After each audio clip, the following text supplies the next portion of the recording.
Udugu. Udugu hodi. Jamani ninakuja. Wewe naye mimi ndio nakuta unisikii. Udugu umekuja hapa mja kugea umbea. Umbea gani na wewe tena jamani? Sasa udugu unasema hivyo utaki au? Njoo. Wewe jamani wewe. Bwana wewe njoo. Kaa hapa chini. Kaa chini. Udugu kwanza hapa umeshindaje? Hapa salama tu. Sijui wewe. Sawa. Mimi nakuja hapa mja kuletea umbea. Umbea gani tena huo? Kama unapokuja shoga yangu umbea nikikwambia. Tasikia.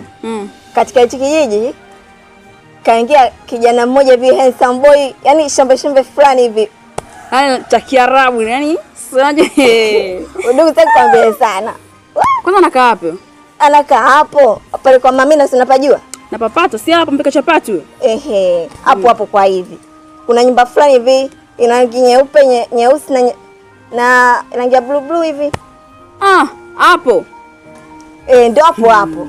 Yaani nitamchuna huyo. Udugu mimi nakujua. Ndio maana kaja nikakuletea umbea. Sasa udugu mimi nachoomba usije kanisahau. Siwezi kukusahau mimi na wewe tena. Udugu shakunisahau. Maana nakwambia sasa hivi ukinisahau udugu mimi nakuja nakuharibia hapo. Yaani sikuachi. Usijali wewe imeisha udugu wangu. Wewe naye. Mimi nakuja kuambia kabisa. Yaani mimi nakuletea umbea fuja unigeuke tena baadaye. Basi ina shida. Hiyo imeisha. Mimi nakuja kuletea umbea sije sana. Unamjua yule kakaangu? Maana chelewagi yule. Nikichana kula mibao bora cha mimi niende. Haya bwana. Kwa heri.